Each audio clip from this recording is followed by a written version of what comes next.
Law 24. Play the perfect courtier. Judgment. The perfect courtier thrives in a world where everything revolves around power and political dexterity. He has mastered the art of indirection. He flatters, yields to superiors, and asserts power over others in the most oblique and graceful manner.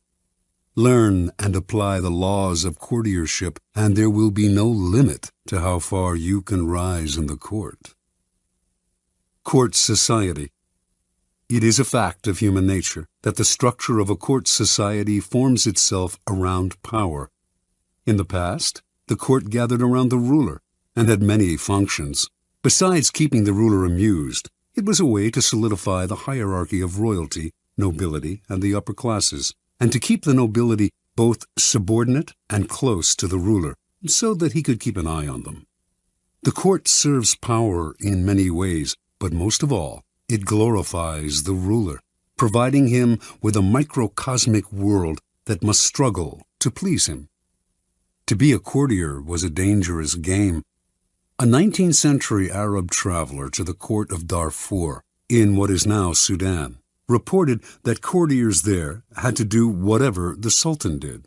If he were injured, they had to suffer the same injury. If he fell off his horse during a hunt, they fell too. Mimicry like this appeared in courts all over the world. More troublesome was the danger of displeasing the ruler. One wrong move spelled death or exile. The successful courtier had to walk a tightrope, pleasing but not pleasing too much, obeying but somehow distinguishing himself from the other courtiers, while also never distinguishing himself so far as to make the ruler insecure. Great courtiers throughout history have mastered the science of manipulating people. They make the king feel more kingly. They make everyone else fear their power. They are magicians of appearance, knowing that most things at court are judged by how they seem. Great courtiers are gracious and polite. Their aggression is veiled and indirect. Masters of the word, they never say more than necessary, getting the most out of a compliment or hidden insult.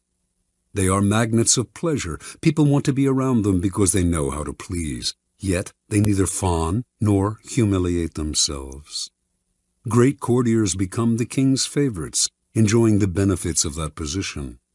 They often end up more powerful than the ruler, for they are wizards in the accumulation of influence. Many today dismiss court life as a relic of the past, a historical curiosity. They reason, according to Machiavelli, as though heaven, the sun, the elements, and men had changed the order of their motions and power and were different from what they were in ancient times. There may be no more sun kings, but there are still plenty of people who believe the sun revolves around them. The royal court may have more or less disappeared, or at least lost its power, but courts and courtiers still exist because power still exists. A courtier is rarely asked to fall off a horse anymore, but the laws that govern court politics are as timeless as the laws of power. There is much to be learned, then, from great courtiers past and present. The laws of court politics. Avoid ostentation.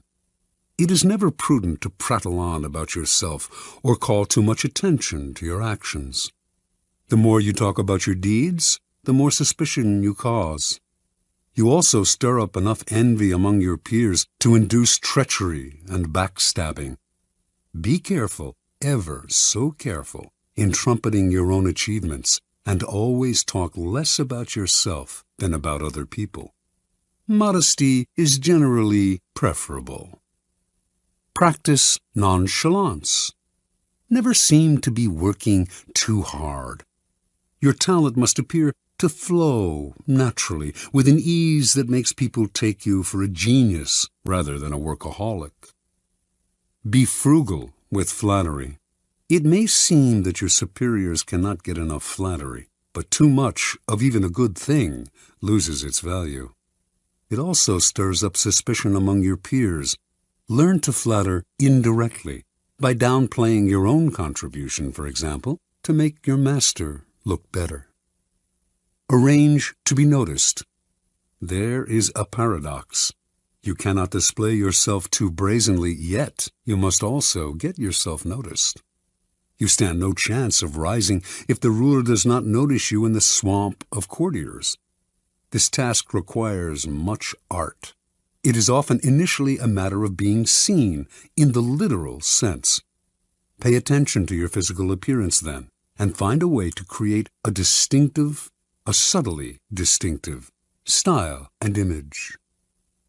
Alter your style and language according to the person you are dealing with.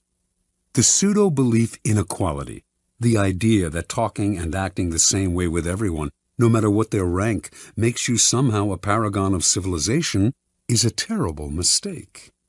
Those below you will take it as a form of condescension, which it is, and those above you will be offended, although they may not admit it.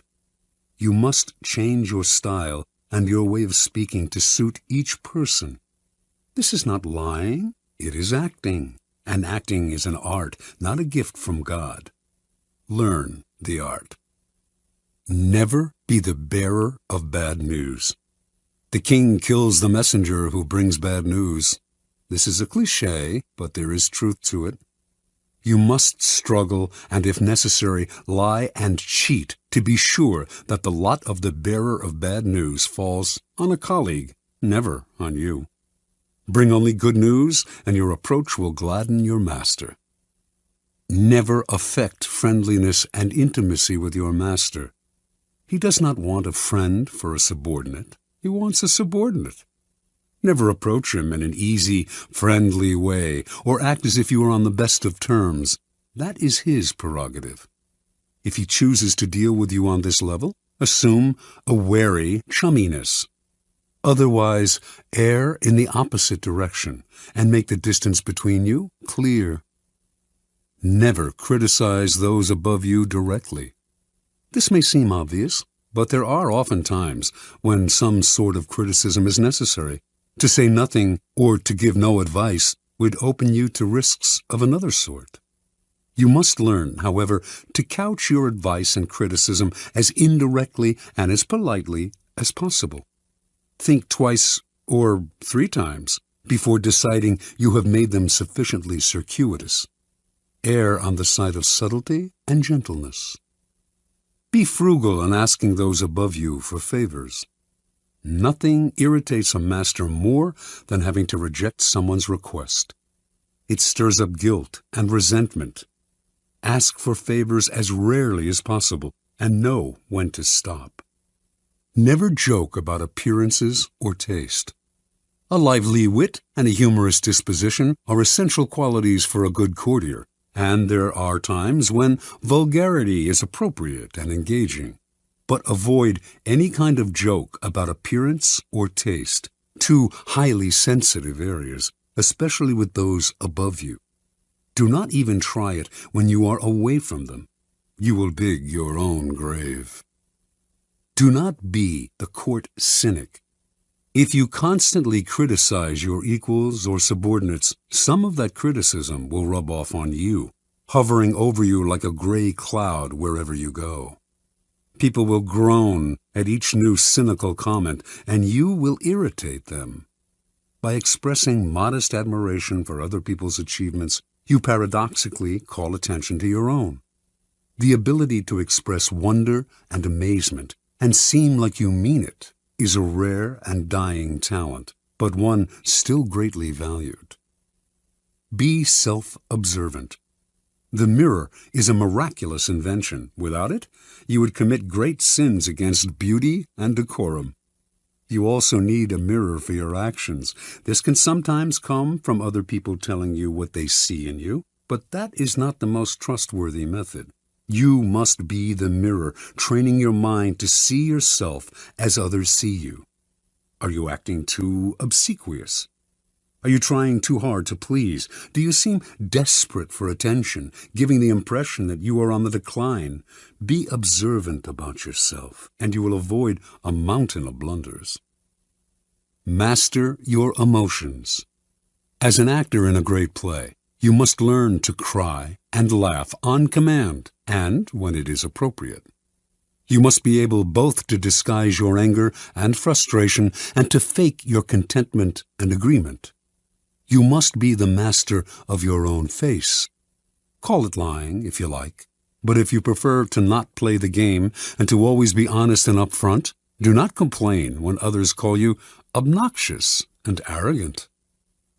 Fit the spirit of the times. A slight affectation of a past era can be charming as long as you choose a period at least 20 years back. Wearing the fashions of 10 years ago is ludicrous unless you enjoy the role of court jester. Your spirit and way of thinking must keep up with the times, even if the times offend your sensibilities. Be too forward-thinking, however, and no one will understand you. It is never a good idea to stand out too much in this area. You are best off at least being able to mimic the spirit of the times. Be a source of pleasure. This is critical. It is an obvious law of human nature that we will flee what is unpleasant and distasteful, while charm and the promise of delight will draw us like moths to a flame. Make yourself the flame, and you will rise to the top. Since life is otherwise so full of unpleasantness, and pleasure so scarce, you will be as indispensable as food and drink. This may seem obvious, but what is obvious is often ignored or unappreciated. There are degrees to this. Not everyone can play the role of favorite, for not everyone is blessed with charm and wit. But we can all control our unpleasant qualities and obscure them when necessary.